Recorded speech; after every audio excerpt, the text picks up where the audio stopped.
मी ज्याप्रमाणे बनवलेली आहे हा नाश्ता त्याप्रमाणे तुम्ही बनवून बघा, अतिशय टेस्टी लागतो।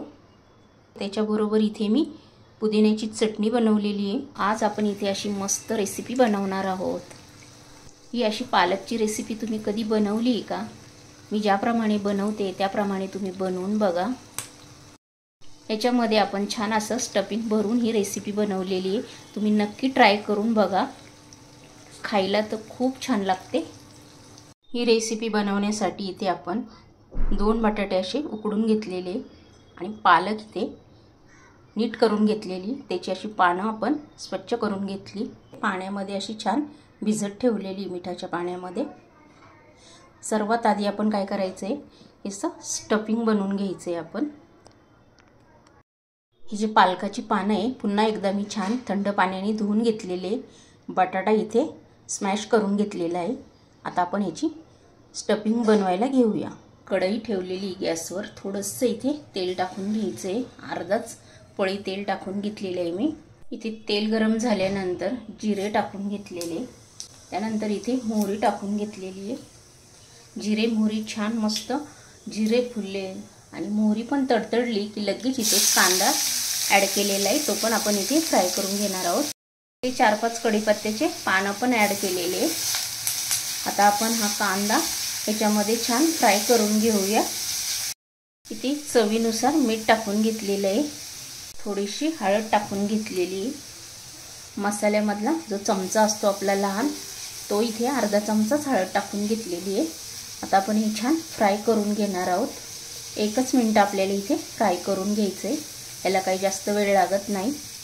ते थोडीशी कोथिंबीर टाकून घेतलेली आहे। आपण हे छान फ्राय करून घेऊया कोथिंबीर टाकल्यानंतर।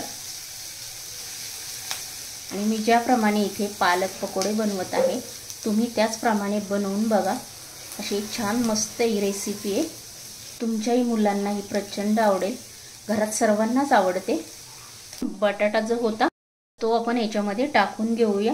फोडणी पण छान मस्त फ्राय झालेली आहे। इथे मी आलं, लसूण, जिरे याचा अर्धा चमचा वाटण इथे मी टाकून घेतलेले। आता आपण हे छान मिक्स करून घ्यायचं आहे। तर पूर्ण आपण हा जो बटाटा आहे ना, तो याच्यामध्ये मस्त फ्राय करून घ्यायचा आहे। पूर्ण फोडणी आपली या बटाट्याला छान लागल्या गेली पाहिजे। 1 मिनिट आपण हा छान इथे फ्राय करून घेणार आहोत। हे जे स्टफिंग आपण बनवलेलं आहे किती छान मस्त दिसतंय, तेवढंच ते खायला पण टेस्टी आहे। आणि असंच सेम बनवून घ्यायचं, एकदम मऊसूत इथे आपलं हे स्टफिंग झालेलं आहे। तर ह्याच्यामध्ये मी पुन्हा थोडीशी जी कोथिंबीर शिल्लक राहिलेली होती ती टाकून घेतलेली आहे आणि एकदा छान मस्त फ्राय करून घेऊया पुन्हा। आता इथे आपलं स्टफिंग तयार झालेलं आहे। आपण गॅस बंद करूया। आता हे थंड होईपर्यंत पुढे काय करायचं ते मी तुम्हाला दाखवते। इथे मी 1 मोठा चमचा भरून डाळीचं पीठ घेतलेलं आहे, अजून 1 चमचा भरून घेतलेलं आहे। असे आपण इथे 3 मोठे चमचे भरून डाळीचं पीठ घेतलेलं आहे। इथे चवीनुसार मीठ टाकून घ्यायचं आहे। 1 छोटा चमचा भरून हळद टाकून घेतलेली आहे। थोडासा ओवा इथे हातावर कुस्करून ॲड केलेला आहे। त्यानंतर इथे थोडीशी कोथिंबीर ॲड केलेली आहे। आता आपण हे छान मिक्स करून घ्यायचं आहे। हळद, मीठ, पीठ, कोथिंबीर, ओवा हे पूर्ण छान मिक्स करून घेणार आहोत आता आपण इथे। आणि मिक्स झाल्यानंतर इथे लागेल तेवढंच पाणी टाकून आपण हे छान मिक्स करून घ्यायचं आहे आपल्याला। इथे मी अजून पाणी ॲड केलेलं आहे, लागेल तसं पाणी टाकून घेतलेले। सेम असंच परफेक्ट इथे बनवून घ्यायचं, जास्त पातळ पण नाही आहे आणि जास्त घट्ट पण नाही, सेम असंच परफेक्ट तुम्ही बनवून घ्या। चला आता आपण इथे लगेच पुढची स्टेप बनवायला घेऊया। पानाची जी अशी शीर असते इकडं, ही आपण अशी काढून घ्यायची इथे, हे बघा। किंवा तुम्ही ह्याच्यावर नसेल लाटणं फिरून घेतलं तरी चालेल। आणि आपण हे स्टफिंग जे बनवलं होतं ते इथे ॲड करायचं आहे आपल्याला। जेवढं बसेल तेवढं इथे ॲड करायचं, 1 किंवा 2 चमचे भरून। आणि त्यानंतर आपण हे असं इथे प्रेस करायचं।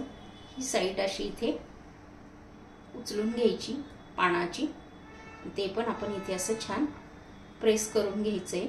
थोडंसं निघालं तरी चालेल। इथे आपण पूर्ण पालकच्या पानामध्ये स्टफिंग भरून झालेले। आता आपण हे सर्व फ्राय करूया। डिप करून घ्यायचं याच्यामध्ये। तुम्ही बघू शकता इथे असं सेम डिप करून घ्यायचं याच्यामध्ये। आणि आपण इथे तेल पण तापायला ठेवलेलं आहे, तर आपण हे तेलामध्ये सोडून घेऊया। आणि इथे तेलामध्ये आपण हे सोडून घ्यायचं आहे। दुसरंही तसंच सेम सोडून घेते, तर सावकाश सोडायचं। तर सर्व इथे मी असे सोडून घेतलेले। मी ज्याप्रमाणे बनवले त्याप्रमाणे तुम्ही ही रेसिपी बनवून बघा, त्याचप्रमाणे तुम्ही बनवून बघा, अतिशय टेस्टी लागते। आता आपले हे झाले, आपण हे काढून घेऊया। तुम्ही बघू शकता किती मस्त असा कलर आलेला आहे याचा। तुम्हाला जर ही माझी रेसिपी आवडली असेल तर लगेच लाईक करून घ्या। चॅनलवर जर नवीन असेल तर सबस्क्राईब करून घ्या। हा व्हिडिओ तुमच्या मित्रमैत्रिणींनाही शेअर करा। हे झाले, मी काढून घेत आहे आणि पुढचेही सर्व मी असेच बनवून घेणार आहे। आणि असेच छान छान रेसिपी घेऊन आपण नेक्स्ट व्हिडिओमध्ये पुन्हा भेटूया। तोपर्यंत बाय।